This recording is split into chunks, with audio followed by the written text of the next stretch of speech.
लखनऊ के नवाबी धरती पर खड़ी है एक ऐसी इमारत जो सिर्फ ईंट और पत्थर से नहीं बनी बल्कि रहस्य, विज्ञान और इतिहास के अनसुलझे सवालों से तैयार हुई है।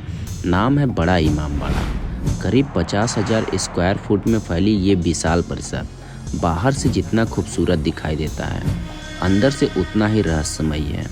यहाँ मौजूद है एक शानदार इबादतगाह, आसफी मस्जिद, 2 भव्य दरवाजे जो आपको एक ऐसी दुनिया में लेके जाते हैं जहाँ हर कदम पर इतिहास जिंदा है। एक गहरी और रहस्यमयी शाही बावली जिसके पानी में सिर्फ परछाई नहीं बल्कि निगरानी की कहानी भी छुपी हुई है। एक विशाल केंद्रीय हाल जहाँ बिना किसी खंभे के सैकड़ों साल से छत टिकी हुई है, जहाँ पर अजादारी के लिए लगभग 163 फुट लंबी मंडली हाल का निर्माण किया गया है। लेकिन इस इमारत की असली पहचान छुपी हुई है ऊपर, एक ऐसी जगह जहाँ रास्ते ही रास्ते हैं लेकिन मंजिल सिर्फ एक, भूल भुलैया। कहा जाता है कि यहाँ पर 1000 से ज़्यादा रास्ते हैं, एक गलत मोड़ और आप हमेशा के लिए भटक सकते हैं। दीवारों के भी यहाँ कान हैं। एक कोने से बोली गई फुसफुसाहट दूसरे कोने में साफ सुनाई देती है और बाहर खड़ा वो भव्य दरवाज़ा, रूमी दरवाज़ा, जो इस पूरे क्षेत्र की शान है। क्या ये सच है कि इस इमामबाड़े के अंदर कुछ गुप्त रास्ते ऐसे हैं जो इसको दिल्ली और फैजाबाद से जोड़ते हैं? क्या भूल भुलैया सिर्फ खेल थी या दुश्मनों को भटकाने का हथियार? और आखिर कैसे 200 साल पहले बिना मशीनों के बना दिया गया इतना विशाल ढांचा जिसे आज भी इंजीनियर समझ नहीं पाए हैं? नमस्कार दोस्तों, मैं शुभम कुमार, एक engineer, traveller bye passion and explorer by heart.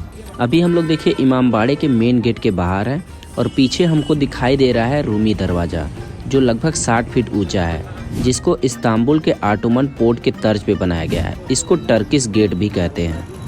50,000 square foot में फैले इस इमामबाड़े का निर्माण अवध के चौथे नवाब आसफ-उद-दौला ने लगभग 22,000 मजदूरों के साथ 11 साल में इस इमामबाड़े के काम को कंप्लीट कराया था। इस इमामबाड़े के अंदर घूमने के लिए आपको 50 रुपये पर पर्सन का टिकट लगेगा। अभी हम लोग देखिए दूसरे गेट से अंदर आ गए हैं। बाएं साइड जाएंगे तो आपको इमामबाड़े की बावली पड़ेगी, सामने इमामबाड़ा है और दाहिने साइड देखिए आसफी मस्जिद है। आसफी मस्जिद का नाम नवाब आसफ-उद-दौला के नाम पे ही पड़ा है। इस परिसर में सबसे पहले बावली का निर्माण हुआ था, जो सबसे पहले एक कुआं था, उसके चारों तरफ इमारतें बना दी गई। उसके बाद आसिफ मस्जिद का हुआ था, फिर लास्ट में इमामबाड़ा का निर्माण हुआ था। आइए अब इस मेन इमामबाड़े के अंदर चला जाए और इस इमारत की खूबियों को देखा जाए। उससे पहले आइए सूच को उतार देते हैं। इस इमामबाड़े के निर्माण के लिए दिल्ली के वास्तुकार कियाफुतुल्लाह को बुलाया गया।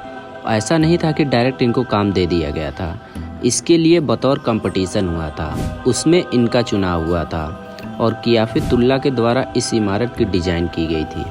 इसको बनाने में लागत की बात करें तो इसको बनाने में उस टाइम के 5 से 10 लाख रुपए लगे थे और इसको मेंटेन करने और सजावट में हर साल 4 से 5 लाख रुपए खर्च होते हैं। इस केंद्रीय कक्ष की लंबाई और चौड़ाई की बात करें तो लगभग 50 मीटर लंबा, 16 मीटर चौड़ा और 15 मीटर से अधिक ऊंचाई वाले इस केंद्रीय कक्ष को बनाने में किसी भी प्रकार का लोहे और बीम का उपयोग नहीं किया गया है और ये एशिया की सबसे बड़ी रूफ है जो ईरानी ट्रे के नाम से मशहूर है। जब इस इमामबाड़े का निर्माण कार्य चल रहा था, 2 बार इसकी छत बनने में असफल रही थी।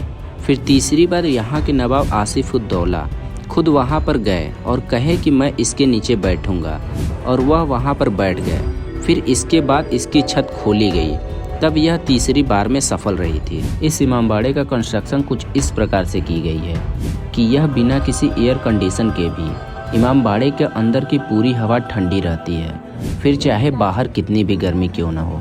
आसफी इमामबाड़ा एक प्रसिद्ध गुंबददार इमारत है जो खूबसूरत बगीचों से घिरी हुई है।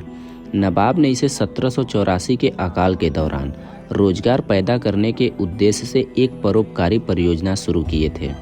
उस अकाल में अमीर भी कंगाल हो गए थे। यह इमारत न तो मस्जिद थी न ही मकबरा। इमामबाड़े के निर्माण की कहानी में नवाब की उच्च वर्ग की प्रतिष्ठा को बनाए रखने की संवेदनशीलता झलकती है। दिन के समय परियोजना में लगे आम नागरिक इमारत के निर्माण को करते थे और हर चौथे दिन की रात को अमीर और उच्च वर्ग के लोगों को गुप्त रूप से इस निर्माण के ढांचे को ध्वस्त करने के लिए लगाया जाता था, जिसके लिए उन्हें भुगतान किया जाता था। इस प्रकार उनकी गरिमा बनी रहती थी। नवाब अपनी इस उदारता के लिए इतने प्रसिद्ध हुए कि लखनऊ में आज भी यह कहावत प्रचलित है कि जो अली मौला से नहीं पाता उसे आसफुद्दौला से मिल जाता है, जिसको न दे मौला उसको दे आसफुद्दौला। मिर्जा आसफुद्दौला के जन्म की बात करें तो इनका जन्म 23 सितंबर 1748 फैजाबाद में हुआ था और इनका राज तिलक 26 जनवरी 1775 में हुआ था।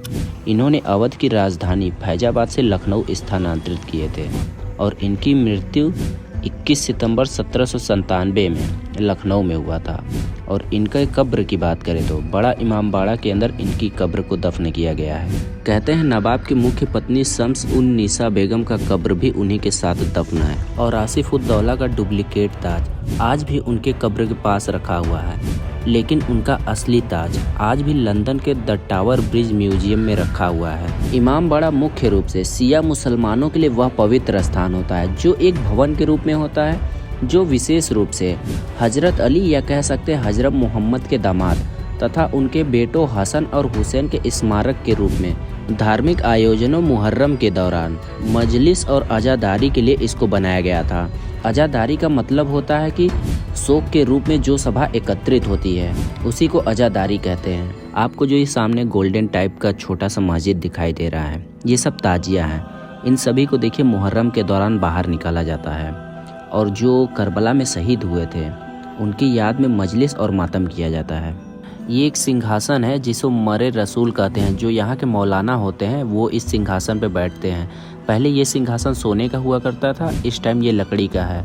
रसूल का मतलब होता है कि अल्लाह द्वारा चुने गए संदेशवाहक। अभी हम लोग देखिए इमामबाड़े के अंदर ही ये दूसरे महल के अंदर आ गए हैं।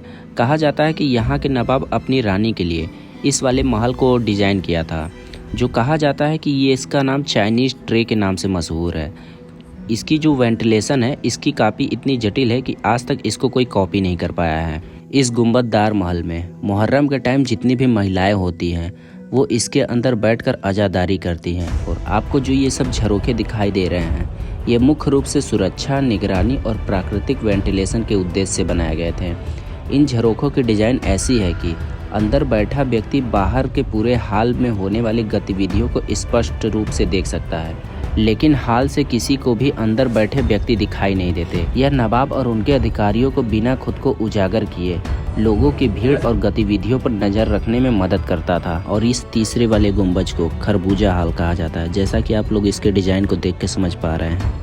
इससे बड़े इमामबाड़े की बात करें तो निजामत इमामबाड़ा जो भारत का सबसे बड़ा इमामबाड़ा है, जो मुर्शिदाबाद पश्चिम बंगाल में स्थित है, जिसको पश्चिम बंगाल के उस टाइम के नवाब सिराजुद्दौला के द्वारा बनवाया गया था, जो 1740 में बनवाया गया था। सिराजुद्दौला वही नवाब है जो भारत के स्वतंत्र आखिरी नवाब थे। और ये इमामबाड़ा मुख्यतः लकड़ी का बना हुआ था जो बाद में आग लगने के कारण नष्ट हो गया था। वर्तमान में जो इमामबाड़ा खड़ा है उसे 1857 में नवाब मंसूर अली खान ने बनवाया था, लेकिन इसकी नींव सिराजुद्दौला के द्वारा रखी गई थी। आइए इमामबाड़े में भूल भुलैया को देखने चला जाए। तो इसकी शुरुआत होती है सीढ़ियों से। लगभग 45 सीढ़ियों के चढ़ने के बाद भूल भुलैया स्टार्ट हो जाता है। उसके बाद हमको मिलती है लगभग 330 फीट लंबी गैलरी। यहाँ पर ऐसी खिड़कियाँ बनी हुई है जिन्हें दुश्मनों को देखने का ठिकाना नाम दिया गया है। इसके बारे में कहते हैं कि नवाबों के सिपाही इन्हीं खिड़कियों से इमामबाड़ा और भूल भुलैया के मुख्य दरवाजे पर नज़र रख सकते थे। इस भूल भुलैया में जितने भी मोड़ होते हैं उनमें 4 रास्ते होते हैं, 3 खुले होते हैं, 1 बंद होता है। कहते हैं कि भूल भुलैया के अंदर आप जितना नीचे चलते जाएंगे आप भूल भुलैया में फंसते चले जाएंगे और जितना ही ऊपर जाएंगे आप बाहर निकलते जाएंगे। स्थानीय लोगों और इतिहास के जानकारों के अनुसार इस इमामबाड़े के नीचे कई ऐसी गुप्त सुरंगें हैं जो इसको दिल्ली, फैजाबाद, इलाहाबाद और गोमती नदी तक जाती थी। इन सुरंगों को नवाब और उनके दरबारियों के लिए कठिन समय में सुरक्षित भागने के रास्ते के रूप में बनाया गया था। ब्रिटिश सैनिक खजाने की खोज में इन रास्तों के अंदर गए और इन सुरंगों के अंदर कहीं खो गए और कभी वापस लौट के नहीं आए। इसके बाद सुरक्षा कारणों से इन सुरंगों को हमेशा के लिए सील कर दिया गया। यहाँ 15 फीट मोटी दीवारें और 2.5 फीट चौड़ा रास्ता। पर्यटक जब इन भूल भुलैया में जाते हैं तो उन्हें इन दीवारों में चलने जैसा महसूस होता है। इमामबाड़े के अंदर 1000 से अधिक सकरी गलियाँ 489 समान दरवाजे।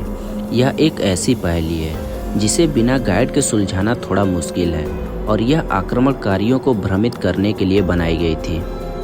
भूल भुलैया को इस प्रकार से तैयार किया गया है कि आप 20 फीट दूरी पर खड़े होकर बिना मोबाइल से बात किए सामने वाले के साथ आसानी से बात कर सकते हैं। बताया जाता है कि उस समय सिपाही आपस में कुछ इसी दूरी पर खड़े होकर इन्हीं दीवारों के साथ एक दूसरे से संपर्क किया करते थे।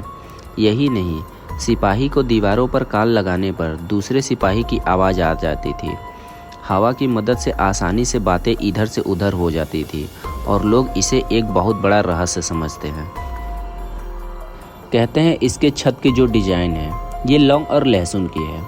ऊपर का जो पिलर है यह लौंग है और जो ये नीचे गुंबद टाइप का है यह लहसुन के तर्ज पे बनाया गया है। अभी हम लोग देखिए भूल भुलैया के बालकनी पर आ गए हैं। कहते हैं ये वही गैलरी है जहाँ पर माचिस की तीली जलाने पर 20 फीट दूर मौजूद व्यक्ति को तीली के जलने की आवाज़ आ जाती थी, लेकिन सुरक्षा कारणों से पुरातत्व विभाग ने इसे बंद कर दिया है। अभी देखिए हम लोग महल के छत पर आ गए हैं। ये गुंबद के आकार की एक छतरी बनी हुई है जो कहा जाता है कि राजाओं के बैठने, दरबार करने, आराम करने के लिए होती है। आप यहाँ से इमामबाड़े का व्यू देखिए जो काफ़ी सुंदर दिखाई दे रहा है। तो अभी अब चलते हैं इमामबाड़ा के टॉप व्यू पर। काफ़ी घूमने के बाद हमको मिला है। ये भूल भुलैया लगभग 200 साल पुरानी है। कहते हैं कि इसकी दीवारें उड़द की दाल, गुड़, बेल, गन्ने के जूस, सिंघाड़े के आटा और शहद से मिला के बनी हुई है। तो अभी हम लोग देखिए भूल भुलैया के एकदम टॉप व्यू पर आ गए हैं, या कह सकते हैं कि इमामबाड़े के छत पर। सामने हमको एक गुंबद की आकृति का छज्जा दिखाई दे रहा है, या इसे मंडप भी कहते हैं। तो यहाँ से आपको पूरे लखनऊ का व्यू दिखाई देगा। तो आइए दिखाते हैं। काफ़ी सुंदर व्यू यहाँ से दिखता है। भूल भुलैया में कई रास्ते होने से लोग यहाँ बिना गाइड के रास्ता भूल जाते हैं। हैरानी की बात तो ये है, रोज़ शाम को सर्च ऑपरेशन के जरिए यहाँ भटक चुके लोगों को अंदर से बाहर निकाला जाता है। नंबर 3, शाही बावली। शाही बावली यह बड़ा इमामबाड़ा के पास मच्छी भवन में स्थित एक प्राचीन पानी का जलाशय है। बावली का उपयोग राजाओं के ज़माने में अक्सर एक शाही अतिथि घर के रूप में प्रयोग किया जाता था। इमामबाड़े के बावली का पानी बाहर से देखने पे काला लगता है और अंदर से देखने पे सफ़ेद दिखाई देता है। उस समय के सिपाही इस पानी को शीशे की तरह उपयोग करते थे, जिससे उनको यह पता चल जाता था कि बावली के अंदर कौन घुस रहा है और उनकी तादाद कितनी है। और बाहर से देखने पर यह पानी काला दिखाई देता था, जिससे बाहर के सैनिक अंदर की तरफ नहीं देख पाते थे। यह मुख्य द्वार से 45 एंगल पर बनाया गया था, जिससे जो भी मुख्य द्वार से व्यक्ति प्रवेश करता था उसकी छाया इस पानी में दिखाई पड़ जाती थी। कहते हैं यह बावली गोमती नदी से मिली हुई है, जिससे इसमें पानी का स्तर हमेशा बना रहता था। माना जाता है कि अवध के अंतिम नवाब वाजिद अली शाह के समय जब अंग्रेज लखनऊ में प्रवेश कर रहे थे तो एक सेवक ने खजाने की चाबी और नक्शा इसी बावली में फेंक दिया था और खुद भी इसी बावली में कूदकर जान दे दी थी। कहते हैं जब नवाब के खजाने को खोजने के लिए 2 जगह पर खुदाई शुरू होती है और जब खुदाई शुरू हुई तो 50 मजदूर उसे खुदाई के लिए गए थे, लेकिन जब मजदूरों की गिनती हुई तो उसमें 49 मजदूर ही मिले। जब उनसे पूछा गया कि 50वां मजदूर कहाँ गया, तब पता चला कि 50वें मजदूर को वह खजाना मिला था और वह जितना समेट पाया वह उसे लेके चला गया और आज भी बचे हुए खजाने की तलाश जारी है। हमने देखिए भूल भुलैया से रिलेटेड लगभग सारी जानकारी आपको दे दी है। आशा करता हूं दोस्तों कि आपको हमारा ये वीडियो पसंद आया होगा। यदि आपको हमारा ये वीडियो पसंद आया तो प्लीज़ वीडियो को लाइक, शेयर, सब्सक्राइब और कमेंट करना ना भूलें। यदि आपको कोई राय देनी हो तो प्लीज़ कमेंट करके ज़रूर बताएं।